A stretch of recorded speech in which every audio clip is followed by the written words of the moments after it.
Good evening, it's Joyful Christian Hermit, actually night. I think it's getting close to midnight even here. But I just took time off this evening again to listen to music, listen to people singing, consider people and out in the real world using their gifts and their talents successfully. People generally want to be successful. And I realized what makes us successful is to use the gifts that God gives us in our lives. And that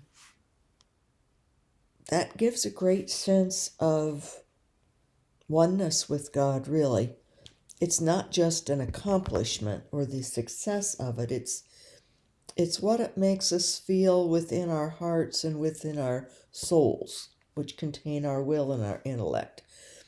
And the more that we have opened our hearts and emptied our hearts of, confessed our sins, emptied ourselves of our own emotions and our guilts, our insecurities, all of that that's so very human. And the more that we have emptied of our own intellect and our own will and let God come in and fill us with himself, which takes a long time. Just doesn't happen overnight. Just today I realized from the last video that how important is confessing to God, not once a year necessarily. I mean, that's what the church asks for as a sacrament, is to go to sacramental confession once a year. But we should be confessing to God daily or nightly. Examination of conscience, or as I try to do right as soon as I realize that I've been rude or haughty or sarcastic or something that's just not beautiful, not loving, not does I don't feel happy about it, or my conscience says, oh, that wasn't very nice, wasn't necessary, you didn't think before you spoke, or things like that. Then I ask God, please forgive me for that. Please forgive me. I'll try to do better. I ask within. And then it's relieved. It's forgiven. God forgives us. So, and in sacramental confession, it's God who's doing the forgiving. But I had a video, I think it was last fall, maybe in September. I think it was one of the outdoor videos where I talked about how great sacramental confession is. You get great counseling by, if you're Catholic, you go talk to a priest, and it takes a lot to say your sins to another person. I find it much easier to say to God because God already knows, and I sense something, it's God's in me that's stirring my conscience to have me realize, ooh, not good. That's not my best for God. And then ask him to forgive me, and he forgives. But the priest isn't the one forgiving in sacramental confession. He's there listening. And if it's an older priest in particular, they have so much experience in people, in counsel, and know theology wells and the scriptures. So you get excellent counsel, excellent advice. I had read early on as a Catholic, nearly 30 years ago, probably was, shortly after I was Catholic, which is coming on 30 years in a few months.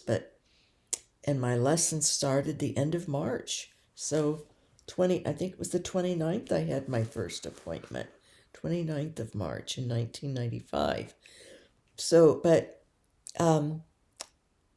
it's people, Catholics tend to have far less need for clinical therapy than do Protestants. There was a study done.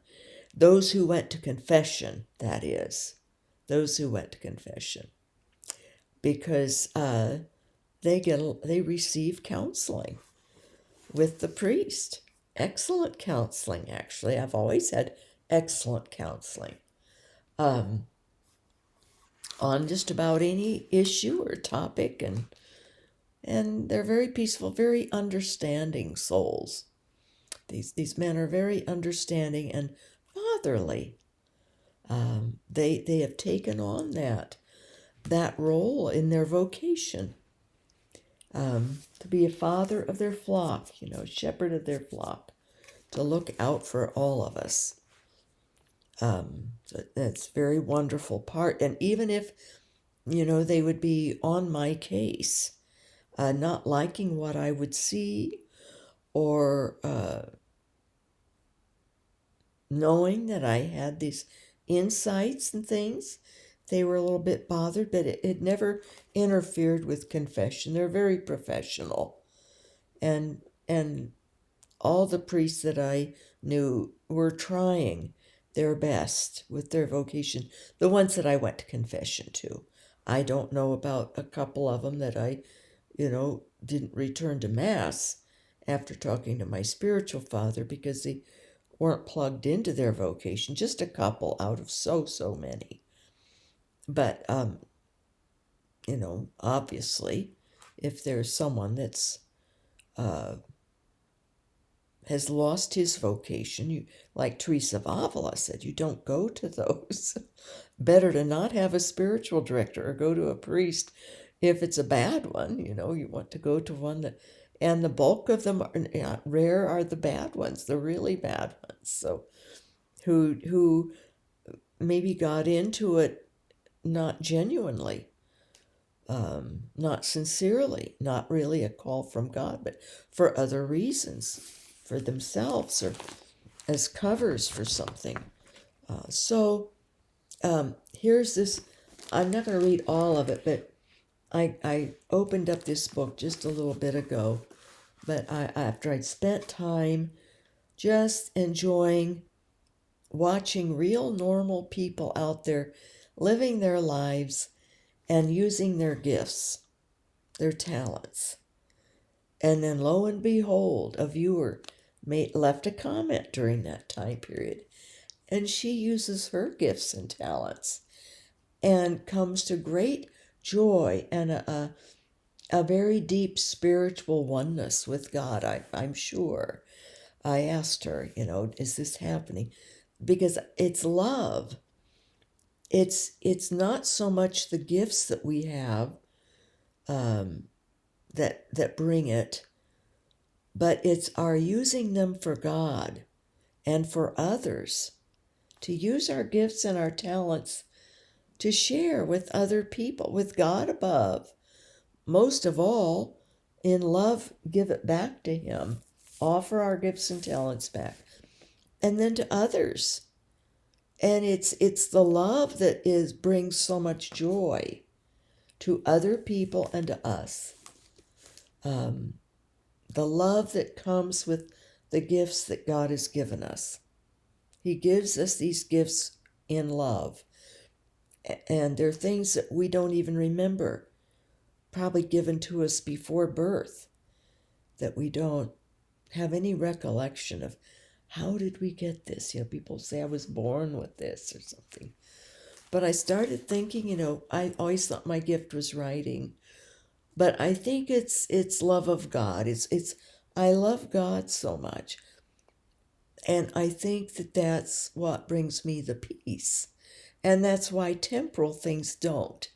Increasingly, I don't like going places. I don't like going shopping. Haven't for quite a while. Or having to go places. I don't mind actually going to a doctor's appointment. There's usually someone there that I can encourage. Or like the man who noticed my crucifix.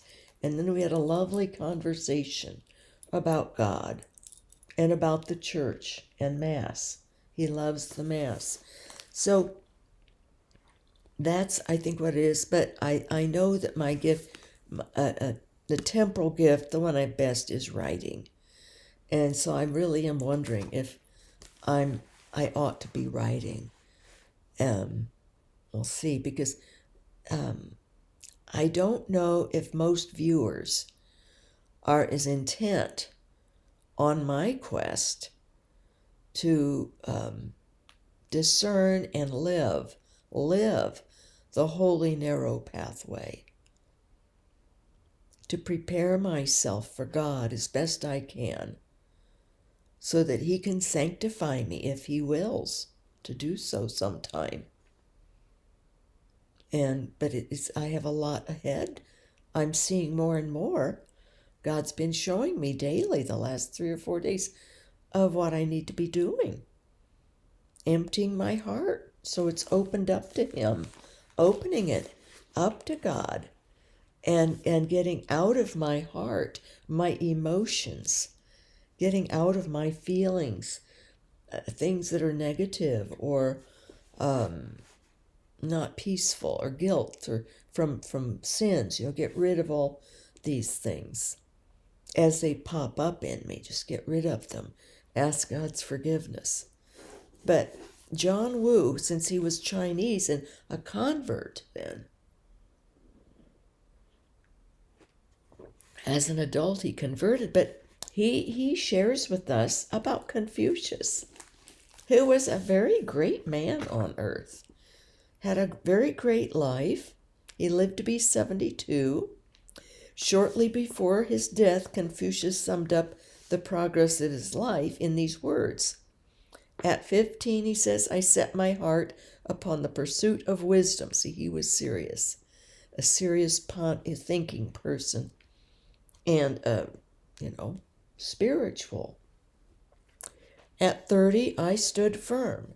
At 40, I was free from illusions. At 50, I understood the will of heaven. At 60, my interior ear was docile. He started really listening. At 70, I could follow the desires of my heart without overstepping the boundaries of right from wrong.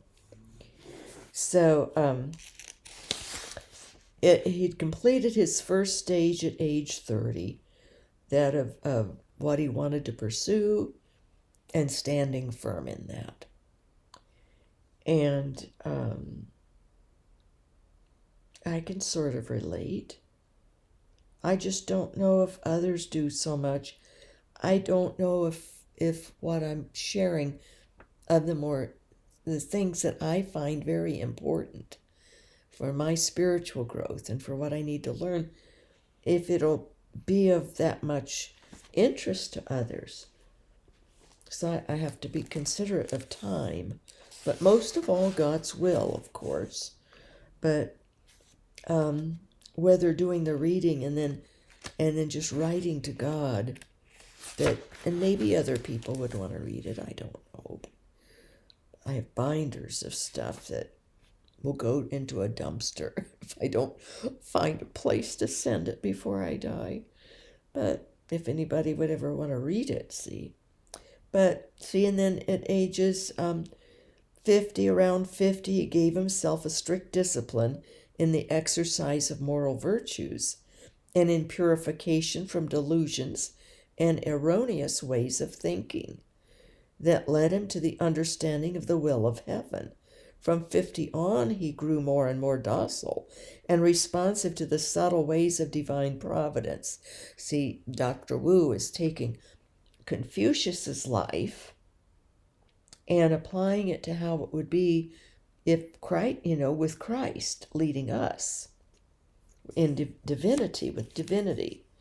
And in many ways, Confucius was touching upon Christ without realizing it, sensing heaven, for example, and desiring heaven. So by the end of his life, he could follow the dictates of his heart without fear of sin, without fear of transgression, guided by the light of natural reason, occasionally helped, perhaps, by special illuminations from God, without maybe him not recognizing it was Jesus helping him, or Christ, the Christ light. He spent his whole life in the pursuit of wisdom and attained a moral greatness unrivaled in the history of China. I mean, I think most of us have heard of Confucius, certainly have. Confucius was not only a great man, but a great teacher. He put his program of education in a nutshell when he said, "Let the pupil be first stimulated by the study of poetry, then given a firm footing by the exercises of the laws of right conduct, and finally perfected by the cultivation of music." Like all his pithy sayings, this is not to be taken in too literal a sense, but the idea it suggests is clear enough. The making of a perfect man follows 3 stages. First, the desire for goodness and wisdom must be aroused and nourished by means of poetry or whatever may correspond to it. I mentioned the Psalms. To this one person, he asked, what could he start reading first? Well, I thought the Psalms would be good. Because they're not super, can find shorter ones. And they're relatable with each of us and all of us. And they're songs. They're poetry. After that comes the second stage, when one is to be subjected to a thorough moral discipline in order to be confirmed in the virtues. Finally, one reaches a state of harmony, where what was accomplished formerly by effort becomes spontaneous, and the virtues which were assiduously acquired and practiced are harmonized and organically fused, to produce, as it were, a second nature. So it becomes second nature, the virtues and goodness. So Dr. Wu mentions here how fundamentally sound Confucius's program of education can be judged by the striking similarity it bears to the method of Christ, the divine teacher himself, as embodied in the Psalm of the Good Shepherd. I think that's Psalm 23. This psalm is so simple that he who runs can read it and feel its charms. I mean, anyone who is old enough to run, like even a 5-year-old can be, or a 4-year-old can be entranced mesmerized in a holy way to hear, and calmed and soothed by that psalm, because it's so simple and loving and relatable. At the same time, it is so profound that even the greatest saints and sages would not be able to fathom its meaning fully. It is like a shell from the ocean beach murmuring to the attentive ear. You know how you can put your ear up to a big conch seashell and it sounds like the ocean in there, but it's sound waves from how the shell is created, but it sounds like the ocean whispering to the attentive ear, mysterious union with its native sea. The language is the language of a poet, but the music is the music of the spheres. And so here's the psalm. The Lord is my shepherd, I shall not want. He maketh me to lie down in green pastures. He leadeth me beside the waters of rest. He restoreth my soul. He guideth me in the paths of righteousness for his name's sake. Yea, though I walk through the valley of the shadow of death, I will fear no evil, for thou art with me. Thy rod and thy staff, they comfort me. Thou spreadest before me a table in the presence of mine enemies. Thou anointest my head with oil, my cup runneth over. Surely goodness and mercy shall follow me all the days of my life, and I shall dwell in the house of the Lord unto length of days. So Dr. Wu continues talking about how the psalm falls quite naturally into three parts. It's in three stanzas, even 3 verses. The three consecutive phases in the progress of the life of grace.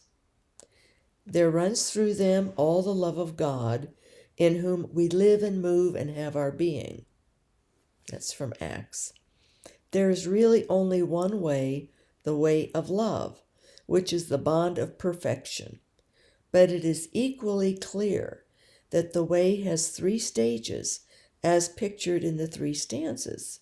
The first corresponds to what is traditionally known as the purgative way, or the way of beginners. The second to the illuminative way, or the way of proficients, those who are proficient in life and in understanding. And the third to the unitive way, or the way of the perfect.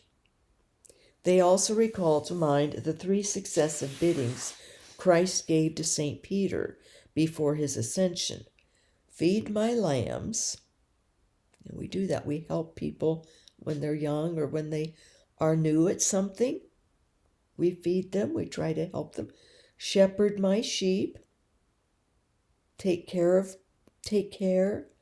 guide, direct, and feed my sheep. See, the lambs have grown up by the second phase, but they're still being tended. They're being watched over, cared for. And then in the final, feed them.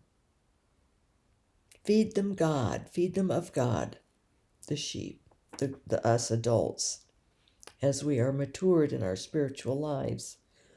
So it's to be noted that while the Psalm of the Good Shepherd presents the growth of spiritual life from the angle of divine grace, Psalm 1 presents the same thing from the angle of human effort. Let me reproduce the opening verses of Psalm 1.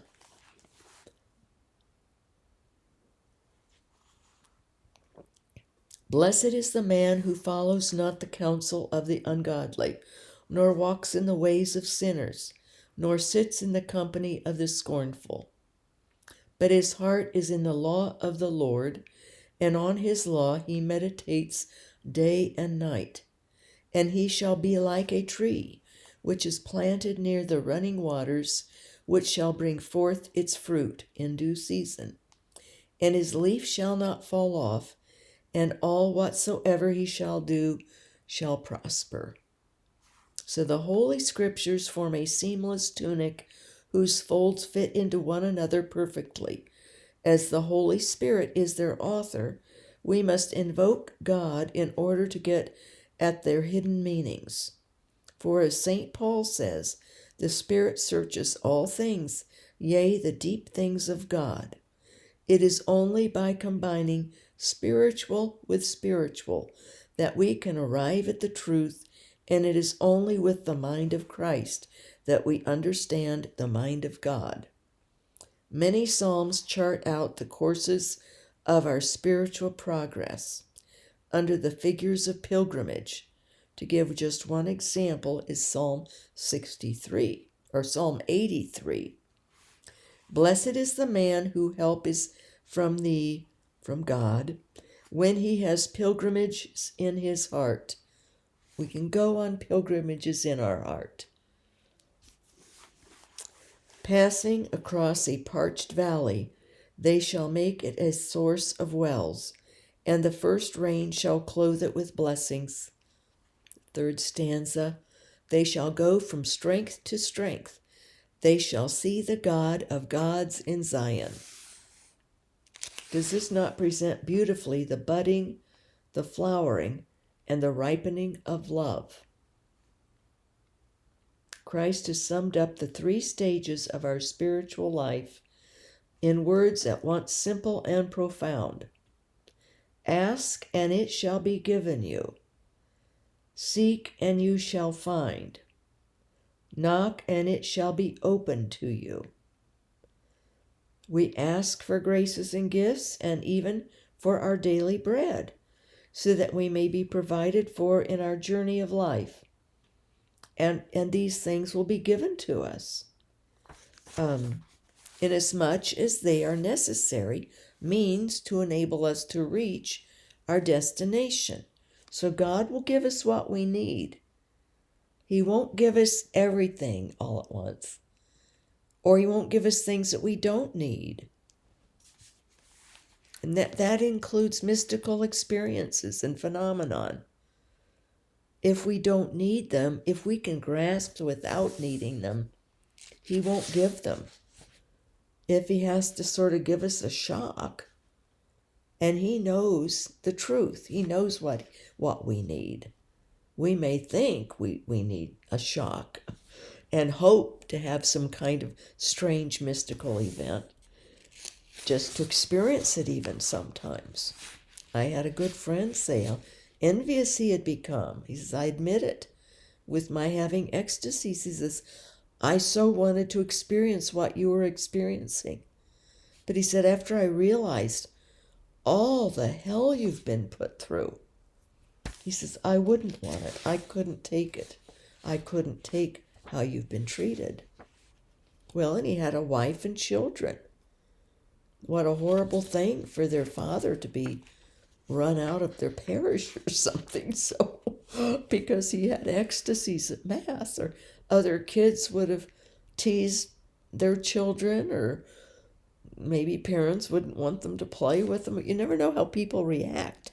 Other people react to a mystical phenomenon. So see, it's God will give what he knows we need, to provide for us in our journey of life. And he will give us what is necessary so that we can reach our destination. But in this, you are probably thinking of your own needs, he says. So your love is more or less self-centered and possessive if we're looking to our own needs, thinking about what we think we need. When you advance a stage higher, out of the beginning stages, we begin to seek God because of his attractions. And this plainly is a higher form of love than merely to expect gifts from him. The higher you rise, the more beautiful he appears in your eyes.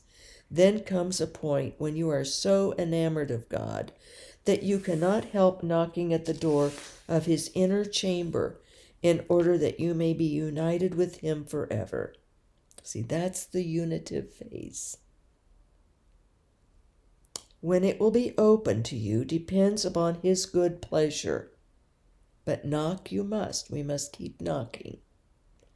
If you are so lucky as to admit it into his intimate company, you will enjoy the liberty of the children of God, as free as a butterfly. But it must be remembered that before one becomes a butterfly, one must pass through the larval stage and that of the chrysalis. There is no Easter without Good Friday. So that's how Dr. Wu used his upbringing and knowledge of a great human, temporal man, Confucius, and his sincere seeking in life. But he wasn't seeking with the help of Christ. He wasn't a Christian, Confucius wasn't. And so then Dr. Wu, who became a Christian and could see the connections, the similarities, he called them.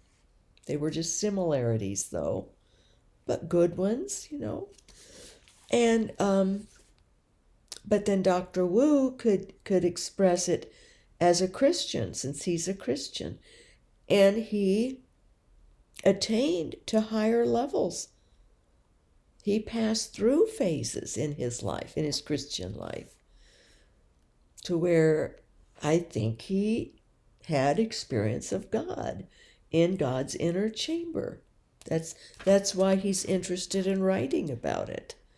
And he learned it himself from reading John of the Cross. So it's good to read John of the Cross, but a lot of people find it overwhelming. So that's why I thought, well, this And I've read that, but this is just a nice, gentle, in my later years, nice, gentle, enjoyable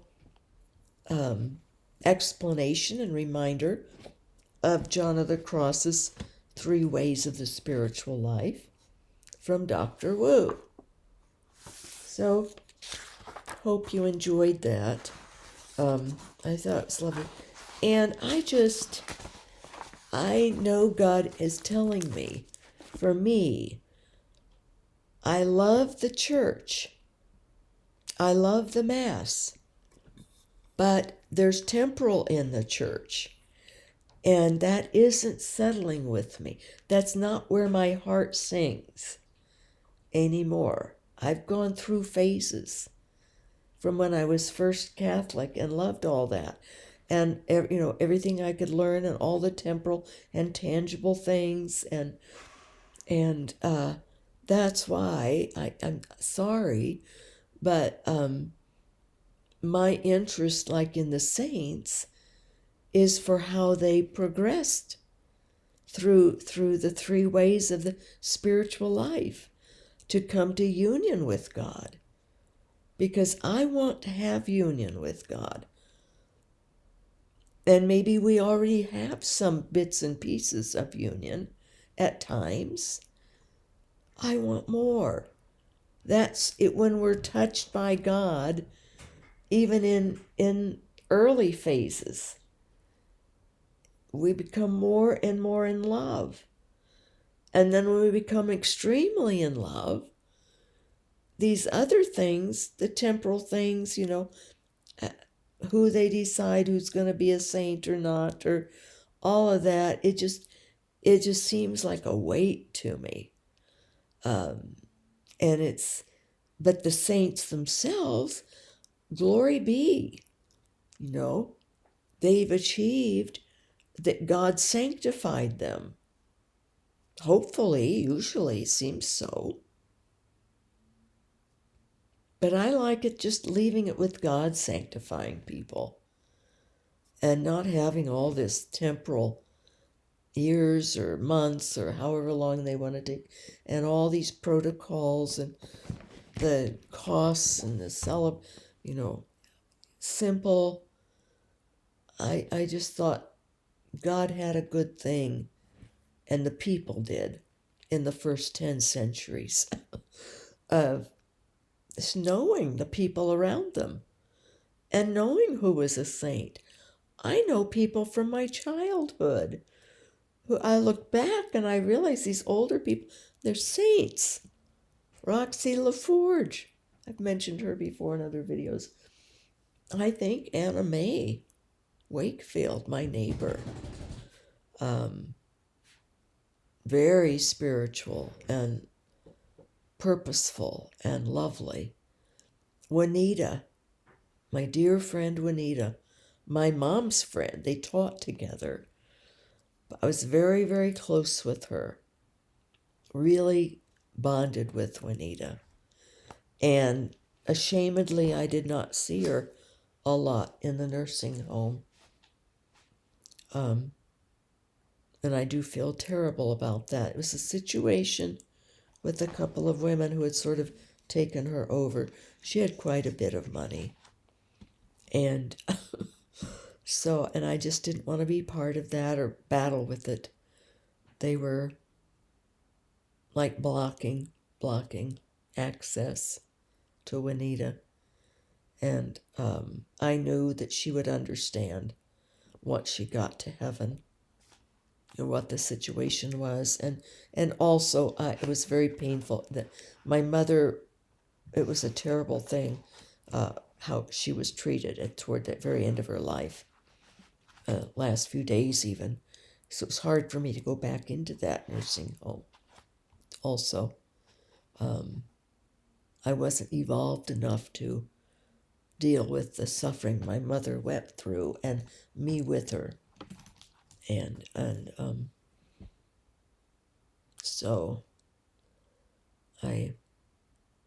But Juanita was lovely.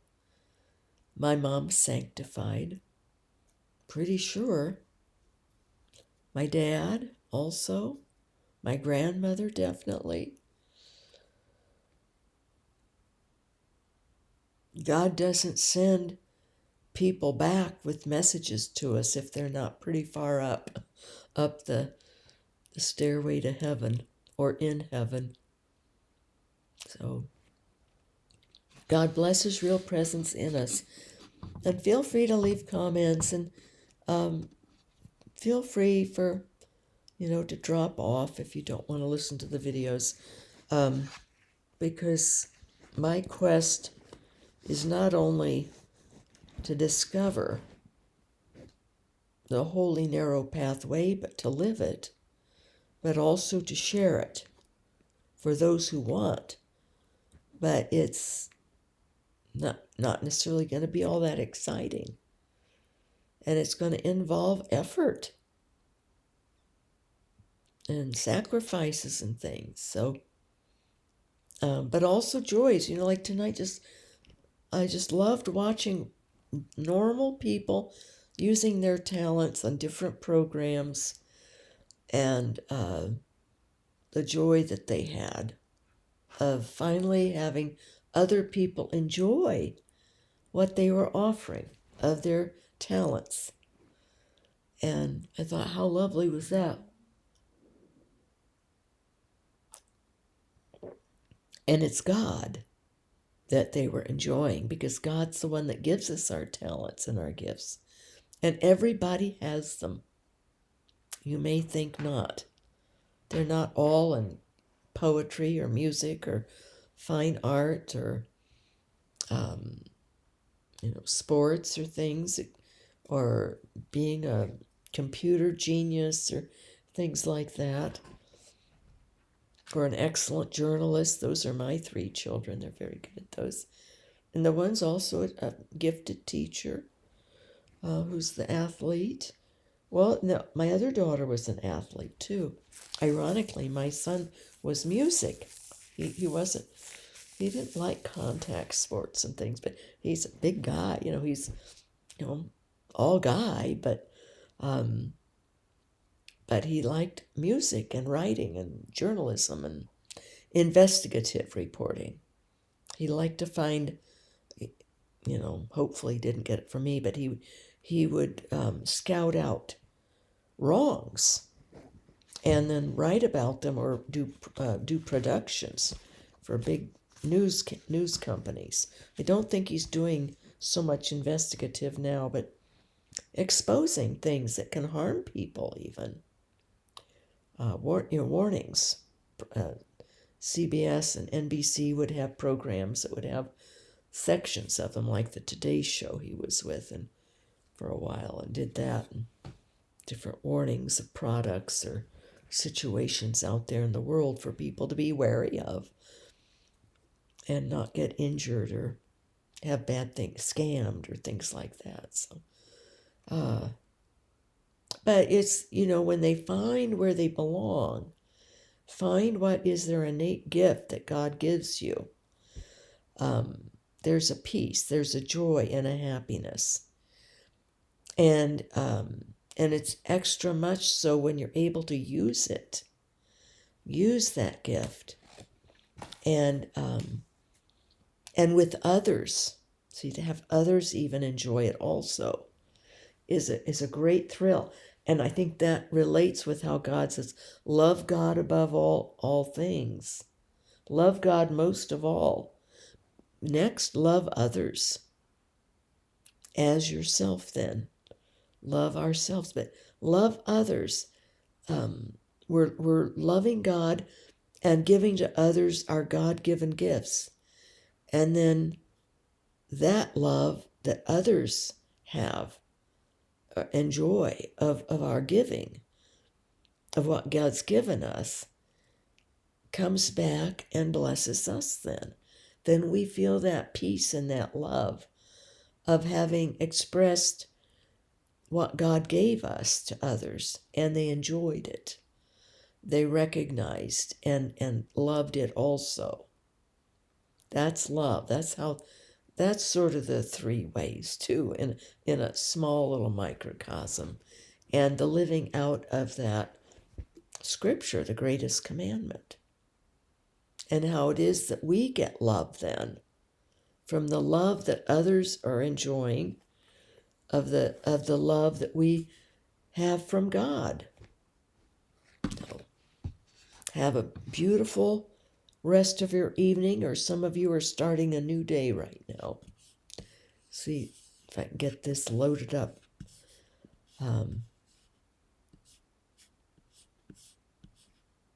Guess this was from the prologue of John Woo's book, and it's a little bit of the three ways.